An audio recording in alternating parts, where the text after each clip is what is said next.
jumping right in on why these things are important.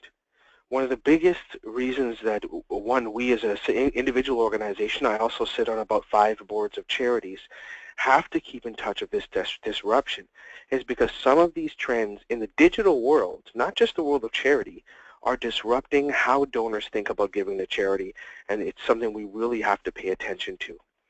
It's going to be the new normal. We know we don't have a choice about keeping up or interacting because it's in our backyard already. For a lot of businesses, a lot of municipalities, you've got organizations like Square and Uber and Airbnb disrupting entities that interact with people who are doing business in cities.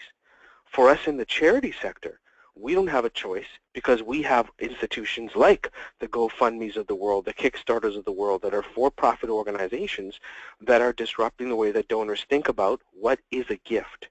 And for us as well, besides the concept of charities and nonprofits, of things like tax-receipted giving or a formal donation, doing good is so often the donor's motivation. And so a lot more people who are involved in technology and just want to do good are following that where it is, and if it's not with us, we're in trouble. We have actually found ourselves in this odd place. In fact, where so many organizations now feel that they have caught up to the technology world because they have a website or because they made a new website in the last year, where we've realized that technology and the concept of the internet are two different things. The use of technology to serve the program individuals that we help, the people that we exist to serve as our charity, but also those donors, is actually going in two different directions, meaning having a website is not enough. It is overconfidence to think that because we have a website and we have maybe even a donate button, that that's enough. And so now we find ourselves in this place where actually things are moving quickly. And we'll talk about some of these trends that are moving quickly, disrupting, and putting us in a place where we're behind, and that we truly will fall in terms of our revenues and our engagement. We have a choice. And the fact is, I had a great colleague of mine, I was listening to one of Canada's top digital thinkers, a guy by the name of Don Tapscott, who just put out a book on the future of Canadian business and finance to do with technology. And we're saying if you don't like change, irrelevance is much more uncomfortable. And it's a reminder to us that if we don't get there, our donors, our supporters, our networks will go there without us. The first trend, and one that we know only because for so many of us, our mobile device, and I won't say a phone because really it's a computer in your hand, is an extension of our body. And it is an extension of our consciousness as a citizen. So for the work you do, both on the program side, and for those organizations and nonprofits that are seeking donations, online and mobile are the two things we have to pay attention to the most in this space, when in fact most people are paying attention just to their website. When we look at the different methods of giving, and we pull this out from a great report from a combination of Statistics Canada just at the end of 2015, Charities Aid Foundation, that's CAF at the bottom, ACBOD report about the growth of online giving versus the other methods of fundraising. Online is the fastest growing method. And we know this as well because Canadians are spending more time online, not just in searching for information, etc., but it's now a part of how we live. When they talk about the Internet of Things, they're also going to say, how do those things help us how we live? And giving and engaging in charitable works and program work is going to be part of that. We talk about social media so much and its awareness building tools, but how is it really engaging with what we do as charities and nonprofits? Truly, when we look at what social media platforms are driving dollars, because awareness is one thing, but of course anybody who's on this call who's in fundraising knows you'll constantly be asked for your fiscal pressures and your bottom line. That's great, but what is it raising? And we have all these awareness building tools in the social world, but we see Facebook moving forward as a leader in this space on what is actually converting to donations. So it's a really important thing to make sure that all these different sites, as we use them for our different events and regular fundraising, are optimized not just to engage, but to accept those donations. Wonderfully enough, and we had some more information after last year's Nonprofit Technology Conference, that In Canada as well, we are finally entering the second phase of social media in charities and nonprofits.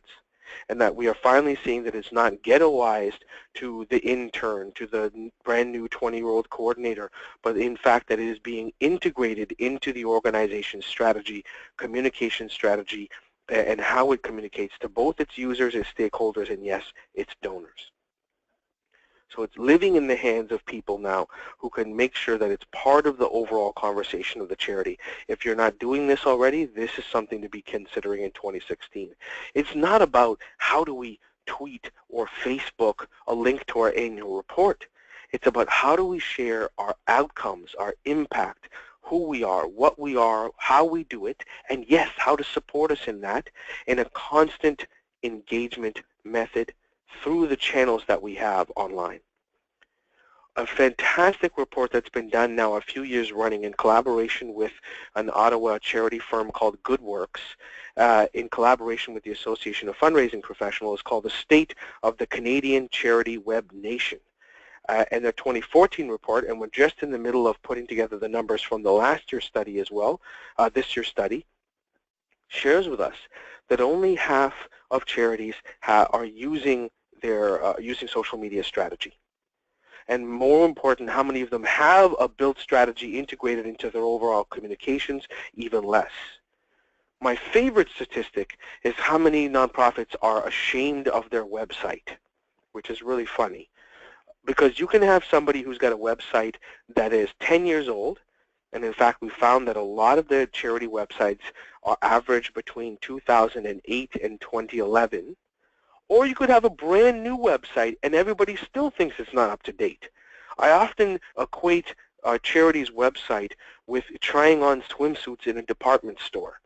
If you want to get to the beach, you need one, but you'll always hate it and you'll never be happy with it. It's a good piece to remind ourselves when I talk to small business professionals who lead the world of digital marketing and media for business, is they too agree. It'll never be done. You'll never be happy. You've got to figure out how it works for your stakeholders and your donors and supporters and just keep moving forward. And so it's an iterative process rather than a process that's ever, capital D, done. A great reminder for us in a world where our charities don't always have a lot of resources. The second piece I mentioned in this trend part is mobile. We truly have to realize that I don't even know why we call it mobile anymore. Do you ever say to somebody, hey, pardon me, I've just got to go online? This is part of our lives now. Phones and the use of them are part of our lives now. It overtook a couple years back in Canada. It was 2013 when Canadians accessed the internet more through mobile devices, phones and tablets, than they did through desktops. We've got to be aware that no matter how good our website is right now, and again, it's not an age thing. I can't say this enough. It is not something to do with demographics. It's not about 20-year-olds and phones. In fact, in many ways, when we look at the numbers, and I'll have some demographics for you in a minute, some of our highest value donors are online are 60, 70, and 80 plus because they are tablet users. And if your website is not up to date on mobile, we are going to be in deep trouble. How many Canadians have phones? How many use them in this way? But more importantly, and we did this as part of that State of the Web Nation report and looked, how many charities have a mobile optimized website? For a lot of you on this call, you've been griping about this. You know it's important. Please use this, and again, we'll give you the link to this report 2014 and soon coming out the 2015-16 report of the Charity Web Nation of Canada. Take it back to your teams and say, this is important. Our site needs to be mobile optimized. It needs to be mobile responsive. It needs to be navigatable by a user, by a donor, because if we don't, our mission's not being fulfilled, and we can't support that mission.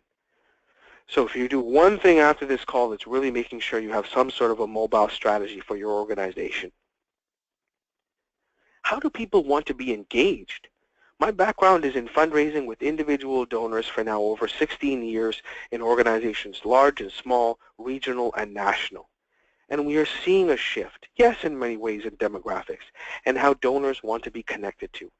But the most important part of this trend is realizing that, in fact, it's quite fluid, and that a donor will respond to a direct mail piece by email, want you to call them, and there will be a face-to-face. But in organizing the gift, they'll be online. And yes, I'm seeing more texting and engaging donors, stakeholders. I had a colleague of mine, I couldn't figure out what she was doing at this conference. She was on her phone the whole time. I thought she was tweeting. No, she was putting together her next board meeting in a WhatsApp group with her board members. The technology is here. It's accessible to us. It's not just that we have to start using it. If we don't, we're going to be put in danger. It's a Canadian pastime to beat on millennials. Read any great newspaper in Canada and you'll find more articles maligning millennials. I think it was a month and a half ago that the Globe and Mail and National Post were saying that millennials were the cause of the decline of cereal. We can't afford this. Millennials are now the top end of the group in their mid to late 30s, are leading organizations owning small businesses. There will soon be the largest part of the global and, more importantly, Canadian workforce, and they're going to be the ones who are being active, both as part of our networks, part of our boards, our users, and yes, most importantly, our donors. Are we engaging them in the ways that they want to be engaged?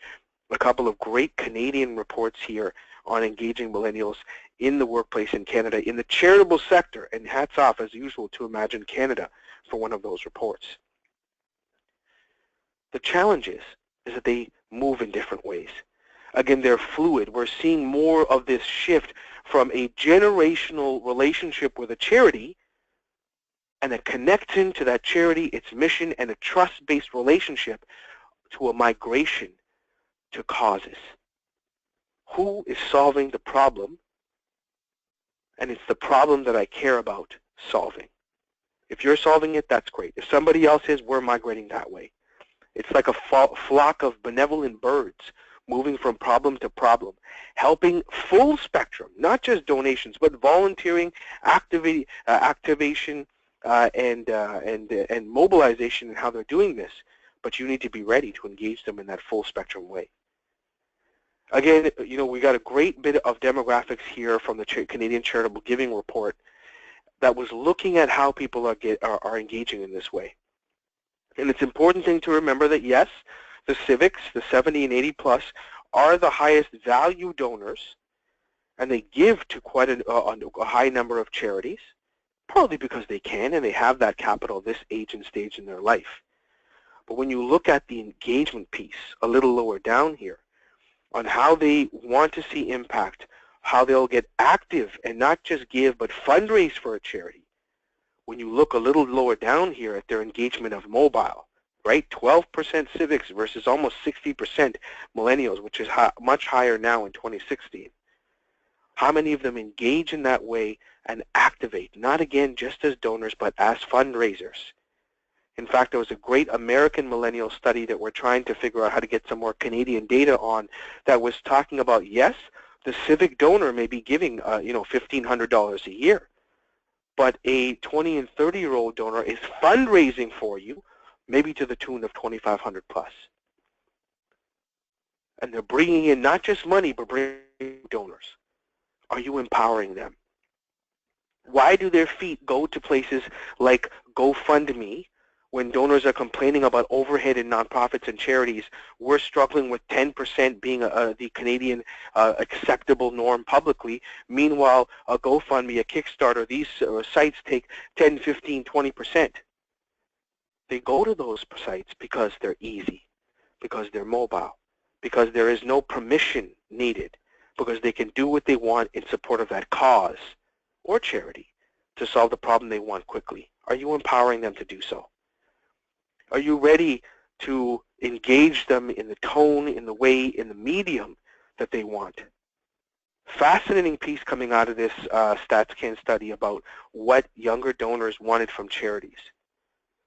Really fascinating to see that younger donors would not just consult the website, but engage the charity.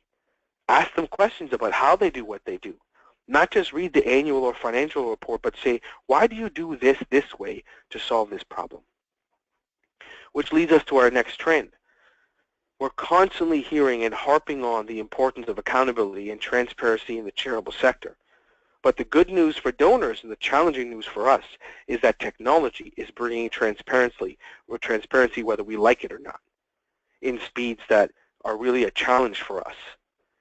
When we see how the funding and the funders are accessing our information, understanding our impact and our outcomes, and frankly, we are seeing mass cutbacks. For those of you in the nonprofit side of the world, you're seeing massive cutbacks, not just from government, but from funders, but from partners. You're seeing more demands because of the whole concept of people talking about income and impact. And we don't have, in some ways, the transparency, the accountability, the easily findable data for them to connect with us.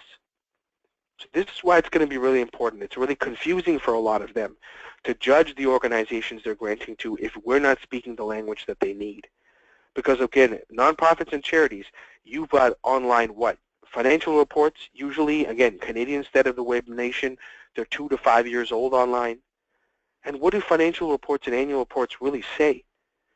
For those in the charitable sector, what do advisors use it? In one of my previous roles, I worked in a bank, in a group called Philanthropic Advisory Services, where I was helping to make foundations for private donors and donor-advised funds for private donors and helping them with their individual giving. Well, what's the research tool for an advisor like me in that role, or for the donors who are doing their own homework? Remember as well that these are an entrepreneurial generation of donors. All they've got to go on is our online tax data. And that ugly pie chart that the government generates tells what story of you? You've got to figure out how to tell your story in a better way. Technology is the game changer for us because you can create things and you can disseminate them cheaply, effectively, and through the web. In this world of engaging person-to-person, this new peer-to-peer currency is going to be massive. If you caught a couple editions of the Calgary Herald, the Vancouver Sun, the Toronto Star, in the past month alone, they've all had massive features on peer-to-peer engagement, actually threatening banks, but not even understanding this is massively changing the charitable space. Peer-to-peer giving is a tidal wave. In the States, it's almost $10 billion. Here in Canada, it's $1.35 billion. However, it's a reminder that so much of the peer-to-peer giving through things like the Kickstarters of the world, et cetera, are private, are not charitable.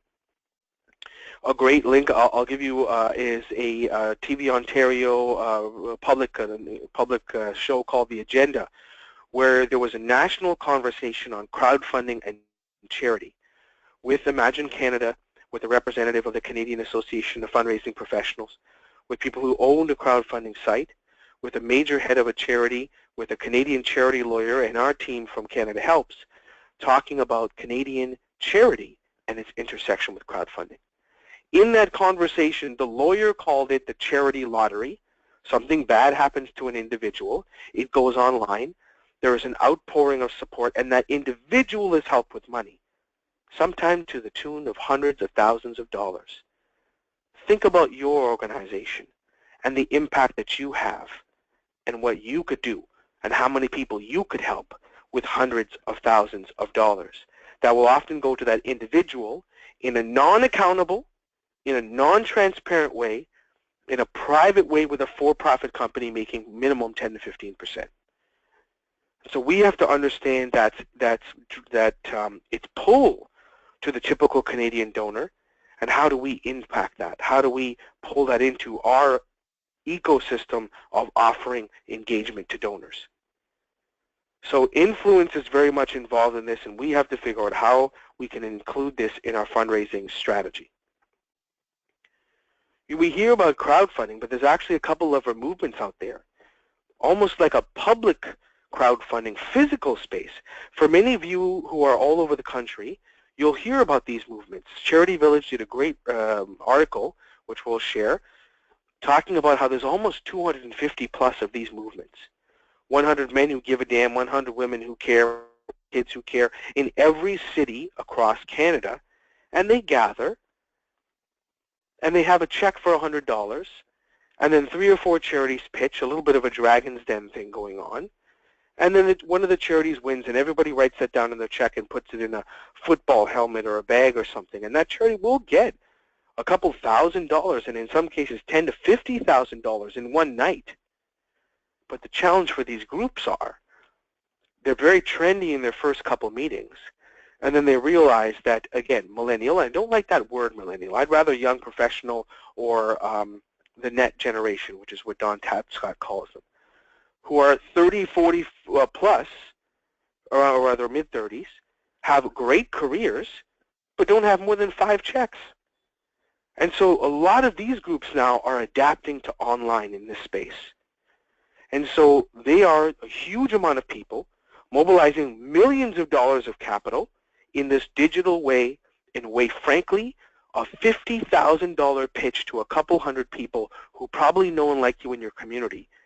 You got a way better shot of winning there than you do some grant funding. Are you ready to capture this? Are you activating it in your local community? Are you making it easy for them to choose you and then get you the money? This is one of the strong points of this trend. The lines are blurring. Donors are confused. Board members are confused. The public is confused. What is charity? What is nonprofit? I can now do social investing. I can now see a corporation with a triple bottom line of people, profit, and the earth. I can now engage in crowdfunding for a cause to help a person, to help a community I care about. Is it charity? Within our small paradigm of tax-receipted giving for charities, and in our small paradigm of clear support as nonprofits, no, it's not. But will that stop the donors' feet from going there? Certainly it won't. Are we ready to meet them where their brains are going, where their curiosity is going? This is an entrepreneurial generation. And like water going downhill, they will find their way to what they want and what they are motivated by, which is doing good. So are we helping them to understand these models, understand the responsibility of these models too? The fact is, a ton of you on this phone represent important causes that will never be sexy. Helping the poor, helping the marginalized, helping the isolated, that's never going to win a crowdfunding, that's never going to win a Shark Tank proposal. There's never going to be someone who wants to start a sexy B Corp business to help with that, because there's always a profit model based in these things, and some of them are working and interesting, but make no mistake, you absolutely lead in this place. If you believe in your mission, it's important to figure out how you can have that conversation about the future of charitable giving for your donors, for your board members, for the community. Another trend is the changing way that traditional corporations are getting involved in giving. You know out there that they are not writing the big dummy checks anymore in the same way they used to. And if they are writing those big checks still, they're requiring a lot more of you. They want to get their people's hands dirty. They want to have their people understand not just your mission, but its alignment with their mission. Corporate social responsibility activity. A great international speaker called Dan Pallotta, who, if you may have heard of him, has the single #1 most viewed TED Talk on philanthropy in the world, in the history of TED. If you haven't watched his video, How We Think About Charity is Dead Wrong, you got to watch it, and I'll give you a link to that. But he talks about corporate social opportunity. And if they're moving in these places, are we helping them with that? Are we helping them in the ways that they are thinking about supporting? In fact, it's kind of scary, because in some ways they're saying, we've got distribution networks. Someone like a Walmart saying, I have purchasing power. We have conduits into these companies. I was listening to a very interesting Canadian podcast on the CBC, a guy by the name of Terry O'Reilly, a very important podcast for folks in nonprofit to listen to, The Age of Persuasion. Talk about this. Coca-Cola was saying, hey, we have refrigerated trucks going to the third world. That's where we send our products. We can put medicine that needs to be refrigerated in between the Coke bottles. We can get there directly. Well, then why do we need you, the charity? We need you for your intellectual, historical, and connections to those organizations and those communities. It's a partnership now. You don't have to do all the work. But make no mistake, if you don't come to the table to partner, you might not get the money, you might not get the partnership, and they might start learning and figuring out how to do it without us. This is a really, really key trend to watch. We think about reporting, we think about measuring, and of course the sexy word today these days is impact. And it's important because that is what an entrepreneurial generation thinks about, of having this matrix to understand who are you, what do you do. It used to be a lot of why you do it, but today more and more we're seeing how you do it, what are your outcomes, and what impact do you have. It's not just about transparency and accountability anymore. Having your financials out there in a report or an annual report, not enough. That's just table stakes. And so we have to figure out how to build the language in this place. And we've got people like the Ontario Nonprofit Networks, the Calgary Chamber of Volunteer Organizations, and Imagine Canada doing this. In fact, Canada Helps itself is moving forward, in this way.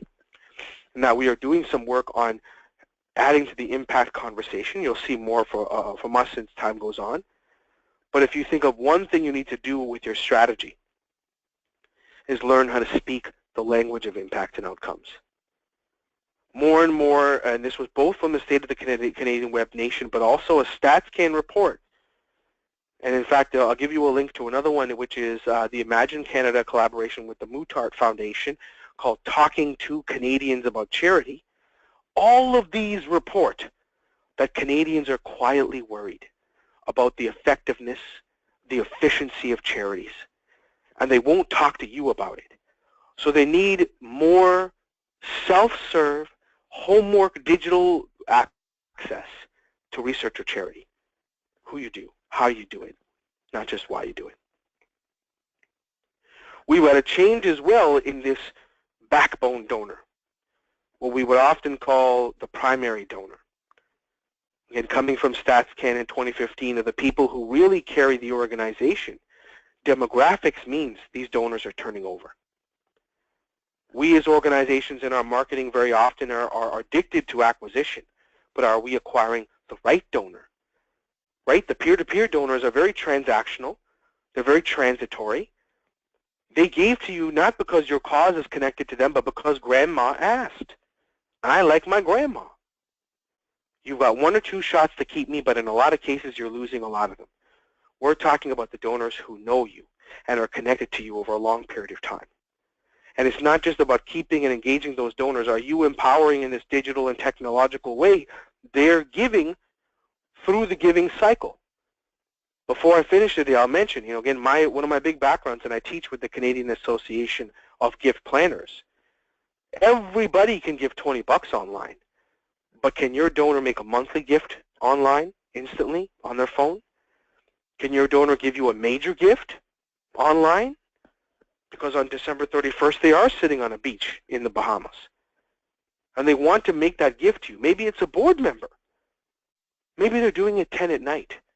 Your office shouldn't have to be open for them to do that. Can they make a planned gift to you? These are trends we need to pay attention to. We constantly hear about data. Data, data, data. And it's scary, and frankly, the whole darn thing is pretty vague for me as a fundraiser. And it's important to keep our eyes on this and understand that it's coming in. And the fact is that a lot of data is weird and scary, and as we have here, agnostic. And the question is it useful? And so we have to figure out what we're collecting and why. Not just traditional engagement data for our programs, not just traditional donor data for our fundraising, but what are the data points around us that will help in our mission, in our work, in our giving. It's important to know that it's time to start collecting data that's not just donations. What is the lifestyle of your typical donor and user and client as a charity? And then you can start some of this predictive analytics to say, well, if this person is doing this and this is the life stage, we can get more new donors or primary donors or new donors here. This is the reason data matters. I'm not going to pretend that it matters because it's all-encompassing. It is very connected, very very strongly connected to your mission and how you do what you do. We do have to start figuring out how the donors move, how they connect to our mission, and this new transitory donor, this transitory connection, this problem solver. Who are they, and what brings them to us? Why do they come? How long do they stay? And when do they leave? And then as well in your work, in your mission, are you using technology to do that? I'll give you a link to a famous charity in Canada now being taken apart, case study after case study, called the Furniture Bank, and how they use technology to upgrade how they engage their mission. This is one of the greatest examples and case studies of TechSoup's value to charities. Because as a very small charity, when I worked at the place, we really didn't activate our opportunity with TechSoup. And we thought this was all priced out of the market for us. And now engaging them more and more as we work with small charities, we are astounded at the opportunities given to us by a lot of these discounts. So if you're not taking advantage of them, do so, because they can help you get into this. Understanding, have better CRMs, better databases, better connections for your donors and users, so that you can find and understand and get ahead of your data. As I start to finish up, I really want to say for us, well, how does the rubber hit the road? Why does any of this matter? These trends are great, but how does it affect our work and life? Again, I'm not a charity, just a board member or staff member. I am, in my case, a fundraiser connected to helping people raise money, continue their missions, charities and nonprofits. And so how do these trends hit the road for us, and why do they matter? For us, again, we will be left behind by the donors, by the public, by government, by funders if we don't keep up with these trends. And the crazy part about all this is they won't even tell us they're leaving. They're just going to go.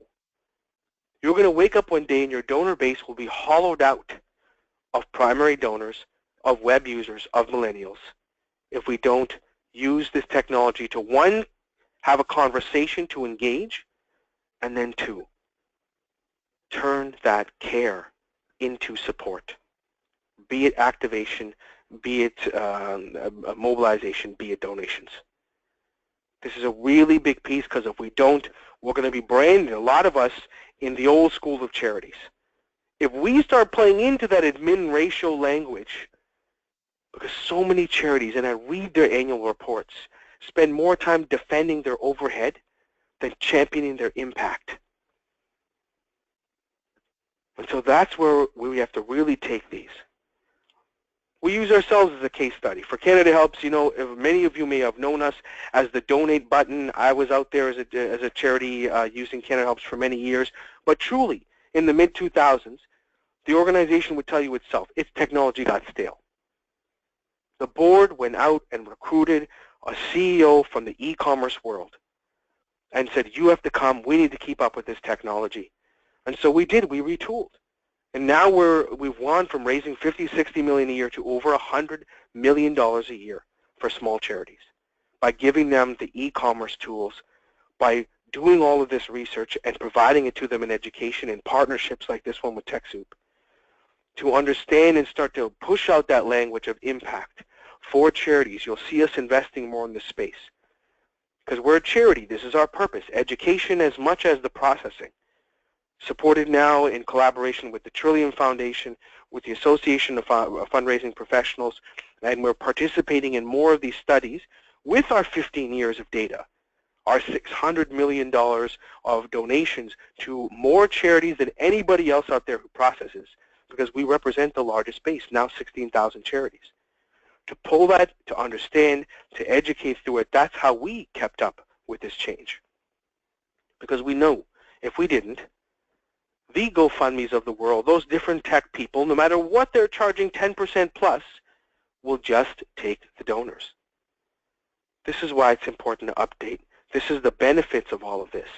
If we don't become part of the disruption, and if we don't get on there and start experimenting with this technology, a really cool charity in, I think it's Southern Ontario, called the House of Friendship.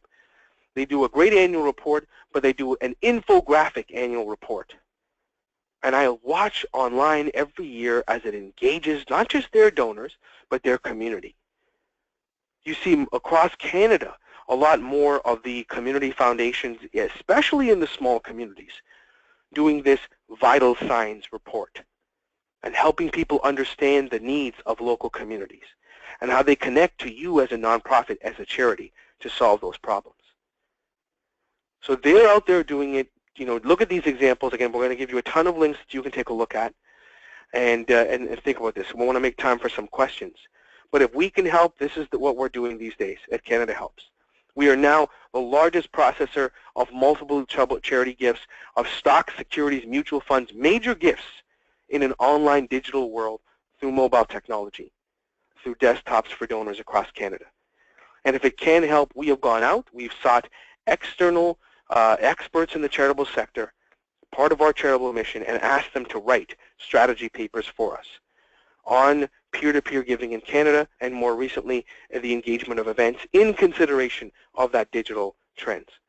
So we'll give you the links to these. These are all free, again, part of our charitable mission. We hope they can help.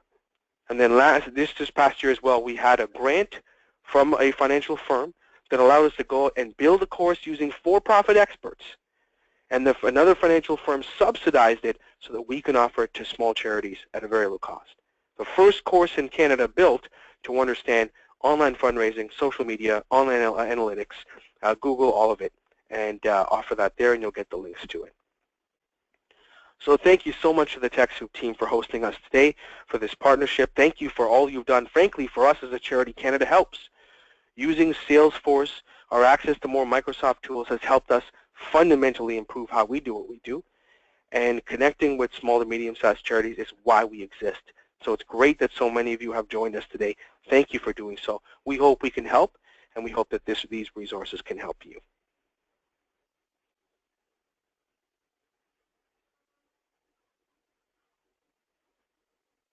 Thanks a lot, Paul. We really appreciate you taking the time to share your expertise with us all here today. And now, of course, we have time for questions. If you have not entered your questions for our speaker yet, please do so now using the questions chat box in your GoToWebinar panel. Now, our first question is from Brian, and he asks, how do small nonprofits find resources to help craft a fundraising strategy? Thanks, Brian, for the question. So depending on where you are in Canada, and again, you've got a bit of a distinction there between the nonprofit community and the traditional charitable community, because for small charities, there's a ton of resources out there. And again, you know what, nonprofits can use a lot of these too. Turning to people like Charity Village, excuse me, turning to organizations like the Associations of Fundraising Professionals, AFP, but in fact in many communities across Canada, and my work takes me coast to coast every other month. And so when communicated in organizations like Thunder Bay, London, Ontario, Prince Edward Island, in Red Deer, a whole bunch of parts of Canada have their own private nonprofit and charity fundraising groups and associations. Seek yours out, and they will help you get great strategy, real strategy for small charities and nonprofits. We're doing a ton more of this to pull those reports in through people like Canada Helps, TechSoup, Charity Village to aggregate that for you. And that's a great place to look for them. And then again, depending on what province you are in, we've got some unbelievable leaders in this space. Here in Ontario, we have the Ontario Nonprofit Network. In Calgary, in Alberta, we have the Calgary Chamber of Volunteer Organizations. We have some in BC and in the Maritimes, Atlantic Canada as well. But find those resources. If we can help, happy to connect that for you. But truly, that's we've got more resources than ever, specifically for small charities and nonprofits. Thanks, Paul. The next question is from Grace. Would it be more effective to personally, i.e. phone in, and survey a small sampling of donors, or to email entire donor base with a survey? Great question. In fact, that's the challenge for a lot of organizations, trying to figure out what's the right response in terms of surveying and engaging donors and network groups. Unfortunately, there isn't one size fits all. You've got to figure out what your user and donor base responds to. And in doing so, then you'll know which is the right one for you. So you want to look at both your charity's user base, your donor base, see where your demographics lie and where historical engagement has been, and then figure out what's the right medium for you.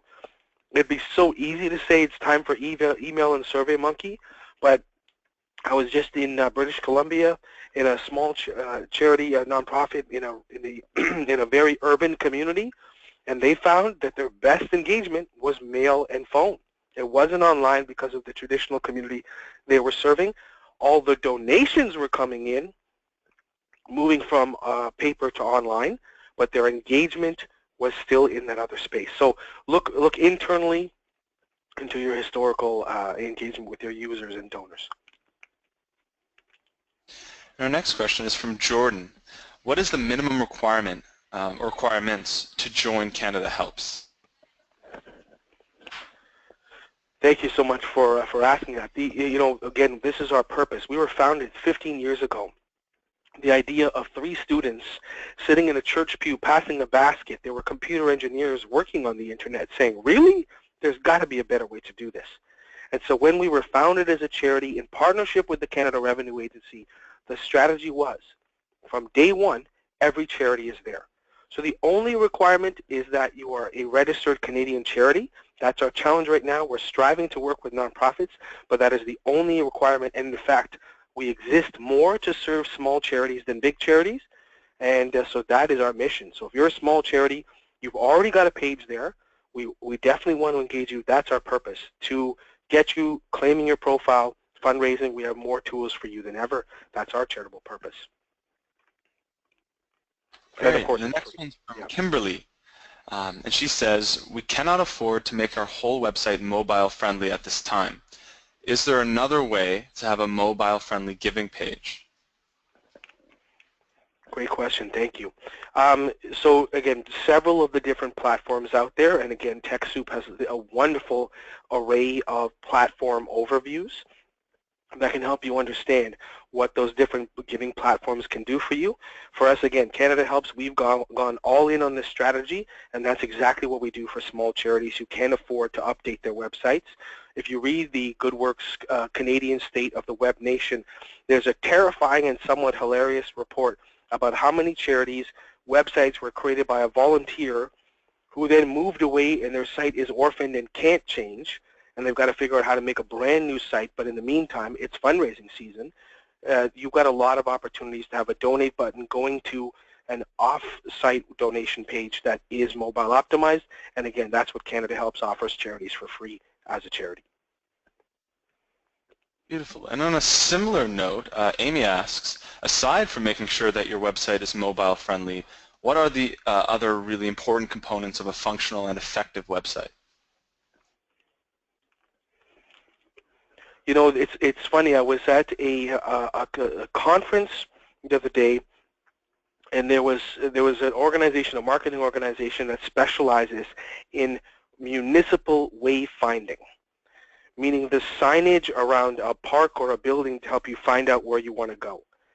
And that's the challenge of so many websites. How do your donors, one, through analytics, land where they need to, because it's not as much about the homepage anymore.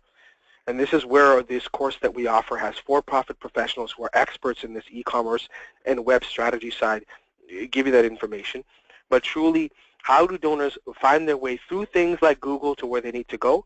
And then when they're on your site, how do you make sure they find what you want them to find, both as a user, as a recipient of your charity's good works, but as a donor? It used to be just about the donate button, but again, we are engaging constantly with major donors, board members, long-term donors, pledge donors, campaign donors. It's not just about the donate button. There's a lot. If you do one other thing around donate, it's about having a ways to give page. How do you give one time, online, by check, stock securities, through a will? All of that needs to be incorporated. The next question is from Tina. Are requests and major gifts from civic donors affected by these digital trends? Yes, indeed they are. The question was about the trend of civic donors making bequests and their donation engagement. This is becoming a big deal. For years and years, and when I was in the bank and I was studying our high net worth clients who were very often civics, who weren't really kind of famous big major donors. They were just regular people who had saved their whole life, who have frankly no kids, right? This is the largest amount of Canadians right now with the least amount of kids who have saved their whole life and now realizing the money's got to go somewhere. And they are giving. And they are using not just the desktop, but they are the tablet users. They were business owners or they worked in an office, so they're very much homework doers. So they want to look at not just your financial reports, but understand how you do what you do. They need to be online, getting what they need quickly, easily, accessibly. Again, our website's easily accessible. Can you increase the font size, all of that? And then again, if they're making major gifts and bequests, can that be done easily without a human body talking to them? Because if they're going to Florida tomorrow and they're going to go see their lawyer this afternoon, and they don't have time to talk to you, they don't even need to talk to you. They're going to put you in their will. They should be able to get that wording and that material really easy.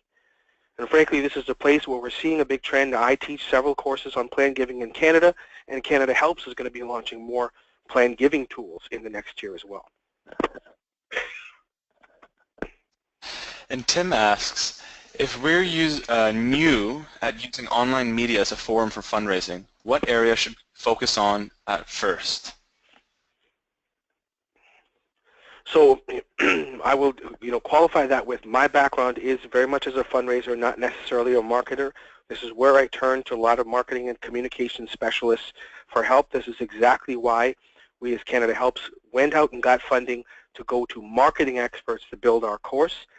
When we look at this, because I've read our course and have all these white papers that we've produced for peer-to-peer engagement, for event planning and fundraising, this is the expertise we got from them, and a lot of it is about engagement, ease of use, growth of access, spending the time to make sure things are communicated clearly, are accessible, and can convert from the engagement of the donor. When they like it, can they decide to give, and can they do that in 2-3 clicks or less? It's kind of walking through your website. It's just an afternoon that you spend. It's a very trendy thing a lot of consultants are doing these days called the donor journey. They're sitting in their boardroom with a bunch of Post-it notes, walking through how a donor engages them to research their mission and then give from every platform and program, from direct mail, from telephone, from online, from plan giving. And do they have an experience that is easy and get what they need? And when they do that, and this will cost you nothing but time and a few Post-it notes, a lot of them end up finding places where there's a dead end or where they have to call you to get information. And today, in today's digital world, they're just not going to do that. They're just going to go somewhere else. Nick asks, do you know of any experts or resources on these digital trends, specifically in Saskatchewan? We do, actually. This is exciting. We're actually just about to come to Regina and Saskatoon in the next few months, partnering with the Association of Fundraising Professionals and a couple people giving some of these talks, but I'm specifically partnering with some local experts in this space. Charity Village lists quite a number of them. You'll see some of the AFP studies, specifically the Canadian study on what Canadian donors want. Several of the experts there are from the province of Saskatchewan. Feel free to email me because we partner with these kind of experts in every province across the country. Happy to do that. And again, we use our good friends, the social media ourselves. So feel free to email, to connect with us on LinkedIn, to tweet us, and we're always happy to put out those public experts who do a lot of that and frankly help our small charities in that space. Those are the experts we turn to write these white papers to help us with this because they're on the ground raising money with small to medium charities. So if you download, you'll get the link to our strategy white papers on peer-to-peer and marketing. You'll get those experts in your province, and again, we're happy to connect you to them one-on-one. Beautiful. And on a similar note, do you have an idea of experts or resources on these digital trends in Quebec? We do. So Canada Helps being a Canadian charity, part of our whole mission and purpose is that we are bilingual. We have a French unit of our team, and quite a number of our materials, all of our strategy papers, we're one of the only organizations where they're all translated in French, so the links you'll get today, you can download those strategy documents in French, and it cites those Quebec experts. And again, if you email us, we can connect you with people close to where you are, either in Montreal, Quebec, or elsewhere, with the local experts there. We actually have a couple fantastic peers in Quebec who've partnered with us recently on some conferences. Our next question is from Grace. Is the text to give $5 effective if you only get a handful of donations for a total of under $5,000? And does Canada help support text to give? So you know what? This is where we turn to the National Association, the Association of Fundraising Professionals, or rather, you'll see a Canadian Giving Trends report from HSA New Media and Blackbot, a collaboration on how the different methods of giving have really played out. And frankly, text to give wasn't the panacea it was promised to be. Wonderfully enough, in Canada, pardon me, we got a fire engine there. We have some leadership from the Mobile Giving Foundation of Canada, and they have some of their research. But frankly, as a fundraiser, when we look at it, besides major events, and I'm talking about football stadiums, and disaster relief, a lot of the text to give has not grown into the annual giving stream as people thought it would. And so in a lot of ways, for us as Canada Helps, we don't do it because we are driving so much more money through mobile donations. So we are doing, 20+% for us, almost 25% of donations through phones, and $5. I mean, we're talking about donors here who are giving an average of $100 to certain charities. We don't want to limit them. Again, I was talking to a small church who told us, this doesn't happen to us.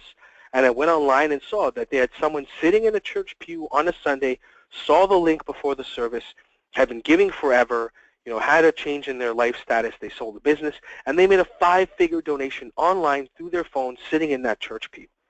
This is not about $5 text to give, and of course all the complexity of receipts and donor data, etc. This is what we support, and quite a number of the other platforms are doing this as well, is that direct access to the donor through their phone. Making it easy. Text to give was supposed to be one way, but why use the one way when you can open the donor up to so much more? And George asks, in your experience, Paul, have you seen peer-to-peer fundraising work for public libraries? So great question. Full disclosure, I am personally a deeply dedicated advocate for public libraries, so I'm completely biased here.